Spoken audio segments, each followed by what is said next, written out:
So you're thinking about buying a new construction home in Austin, and maybe you have a few questions, or maybe you have no idea where to begin and you're totally starting from scratch. We're going to get into all of that today, so stay tuned. I've got 6 realtor secrets to help you buy a new construction home in Austin.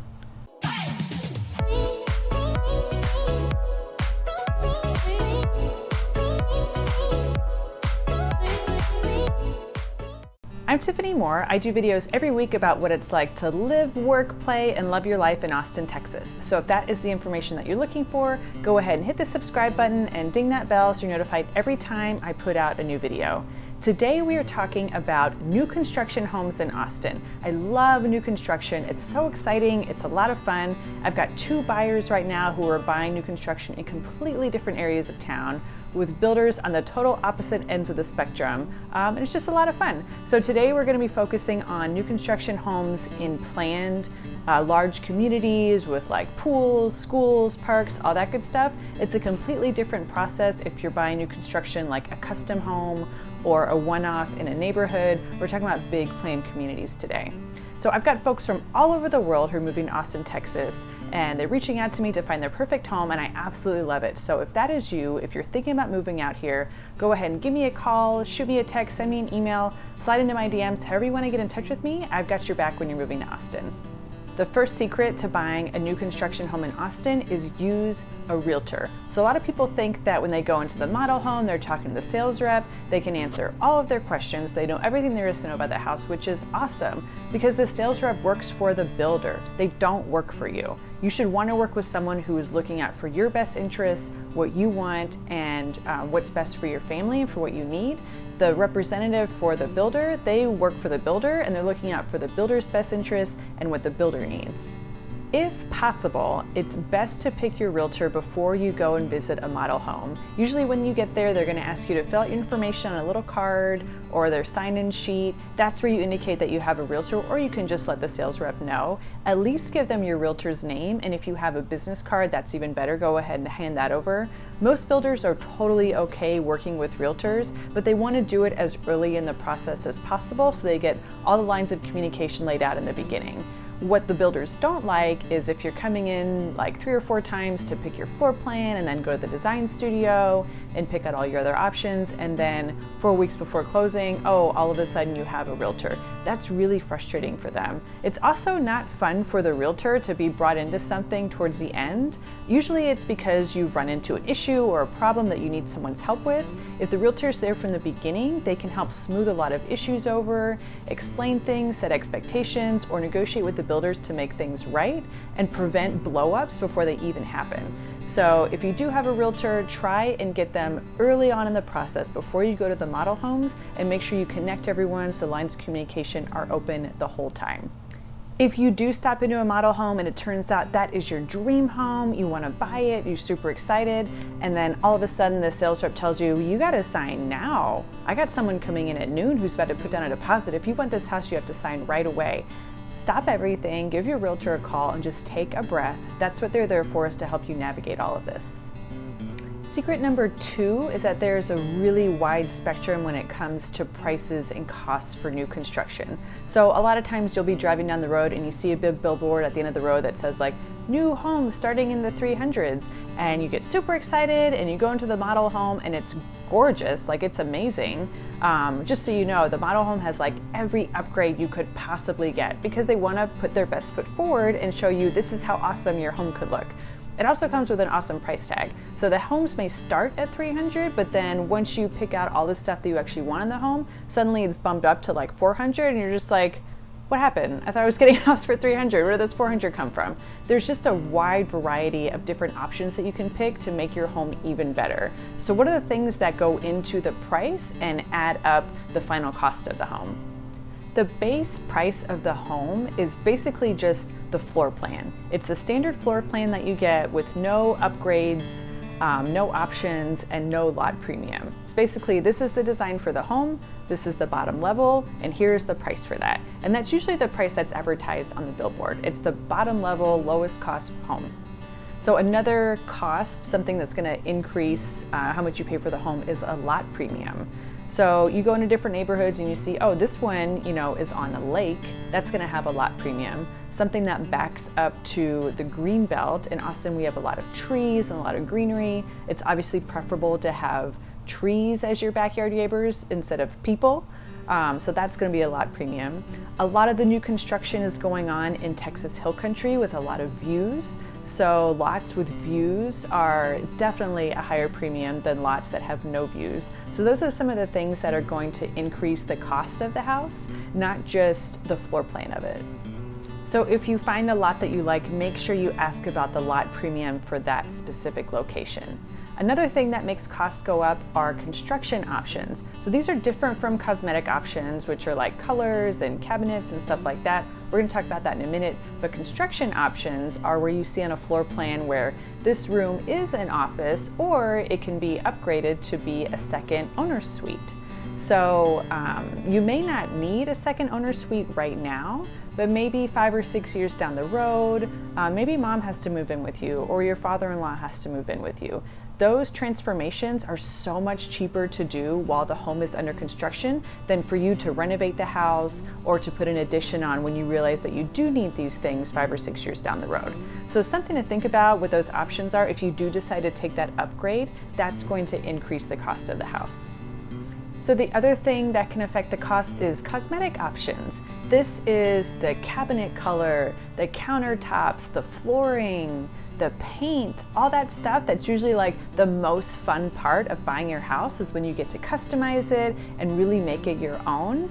Those things can come with some huge sticker shock as well. And there are a lot of upgrades that you can do cheaper than the builder is going to charge you for. So the things that I like to tell my clients to focus on are the kitchen and the flooring. Those things are going to be the most expensive and the biggest hassle if you decide to change them down the road. So better to just get what you want right now and roll it into your mortgage. If it doesn't make your monthly payments go too high, that's going to be the easiest way to make sure that those hard and inconvenient things are just done out of the way and you love them.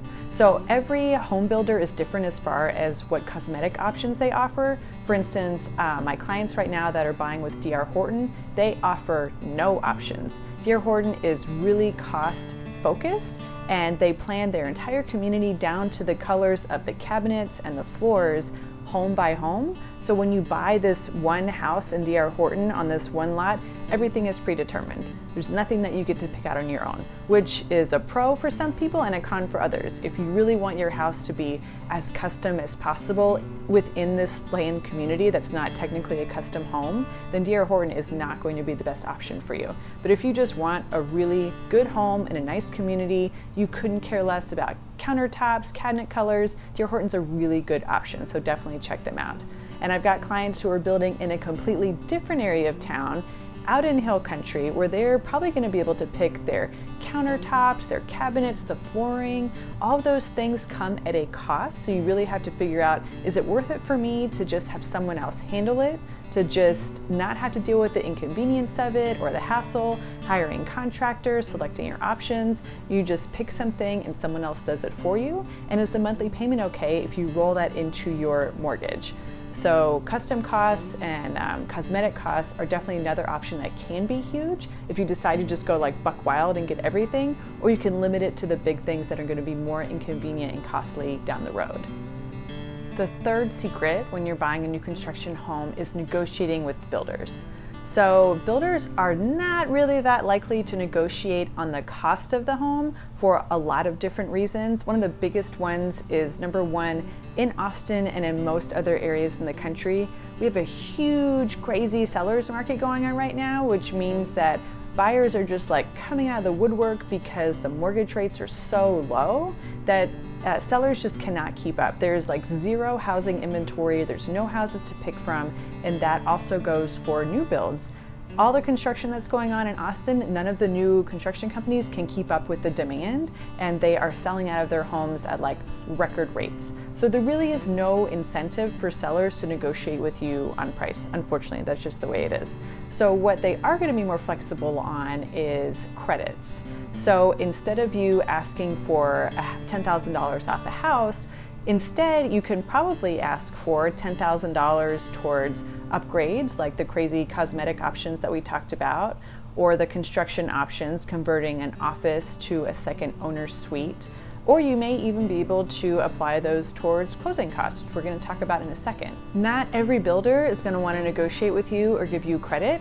Every builder is different, and it really just goes back to, like we talked about, the whole supply and demand thing. If they don't have to, and there's literally 5 people in line behind you that will take the house with no negotiation, they're probably going to pick one of those 5 people. So that's something to think about when you're talking about asking for credits. Not everyone is going to agree to it, but it never hurts to ask. So if you do want to negotiate on price, an option that you may find more success in is with an inventory house, one that's either completely done or nearly done. Again, we're still in a crazy seller's market, but you have more of a chance of getting a builder to negotiate on one of those homes than they do a home that is in the process of being built.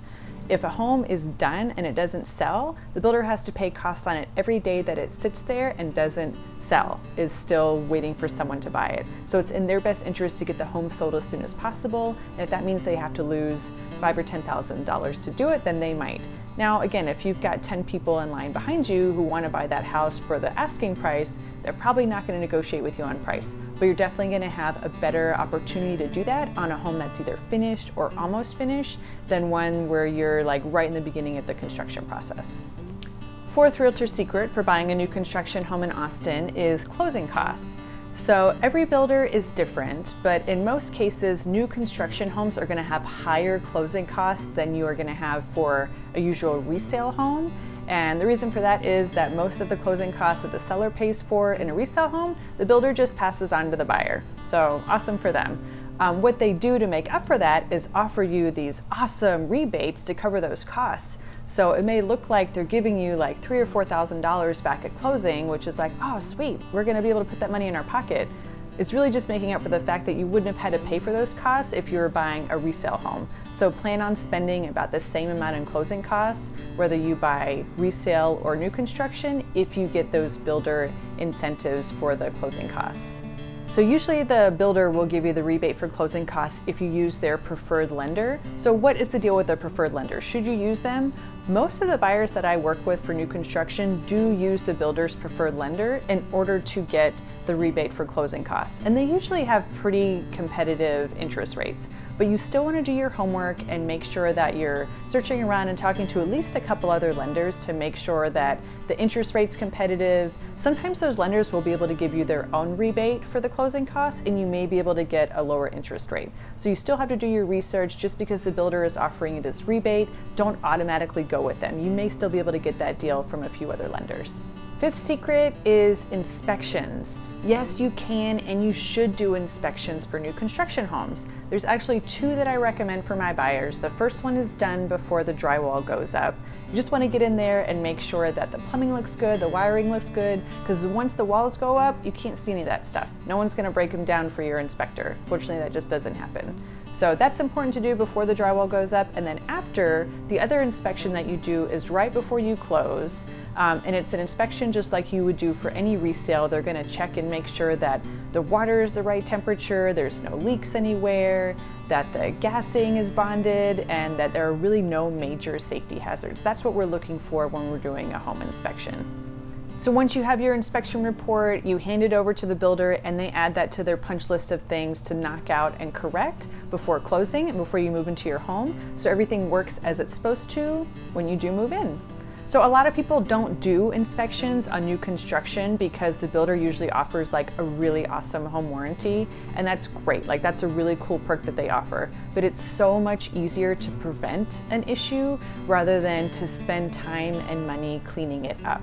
So anytime you can nip something in the bud ahead of time, that's why you get a realtor on board when you first start looking, that's why you get a home inspection done. You can usually avoid or prevent any major issues from happening, which is going to be so much easier and less stressful for you than if something does come up like, oh, you've got leaky pipes in the kitchen and now you've got this flood in the kitchen. Sure, the home warranty might cover that, but do you want to deal with that hassle? And wouldn't it have been awesome to just catch that in the beginning and not have to worry about it at all? That's why I always recommend doing home inspections, especially for new construction, because people make mistakes and things happen. And if you can just clean something up before you even move in, that is obviously the better choice. All right, so the sixth secret for buying a new construction home in Austin is understanding the timeline expectations. So when a realtor says that a house is going to be ready in 4 months, understand that that is their goal. That is not their promise. A lot of things can happen that are going to delay the construction of the house. For instance, weather. If you've got a lot of wind and rain, let's say that you are in like Houston and you're in the middle of hurricane season, there's a good chance that your home is going to be delayed with all the wind and the rain. So weather can definitely cause a major delay. Another issue that can throw a wrench in the estimation completion date is materials being delivered.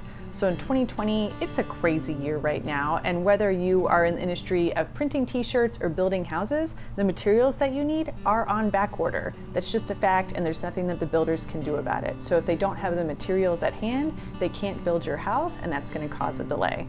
The other is getting the labor and the people there to actually do the job and to get the inspections and to get the permits done. There's just a lot that goes into building a house. It's like it takes a village to build a house.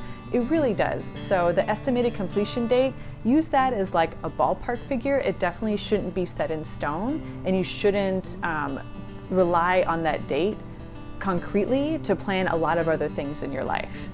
No builder wants to take longer to close on a house than is absolutely necessary. Like I said, they don't get paid until they close. So no one wants to close on that house more than the builder. There are just some things that happen to be out of their control. So if you're selling your current house before you move into your new construction home in Austin, or if you're renting, there's a few things that you can do now knowing that your closing date is not a concrete closing date. It's a goal that hopefully we all make it to. So if you're selling, a few options that you have are asking the buyer to extend the closing date, or asking the buyer if you can lease back your home after you close it, just so you have somewhere to live until your home is done. If you're renting, talk to your landlord to see if it's possible to go to a month-to-month rent, and that way you can have some flexibility in the closing date for your new home. It is going to be a little bit more expensive to go month-to-month, but again, at least you have somewhere to live. And if none of those options work out for you, your last resort is just pack your house up, put it into storage, and move into an Airbnb for a couple weeks. It is not ideal. It's probably the worst option, but you have to have a roof over your head, so there's not a lot of options left after that. It's better than living in a hotel. It's going to be a lot cheaper than living in a hotel. Obviously, it's not ideal, but it's something to keep in mind if you have to. And if you just cannot have a delay, like for whatever reason in your life, a delay will just ruin everything, then you may want to look at homes that are already in inventory that are either finished or about to be finished. That way you know that the closing date is much more concrete.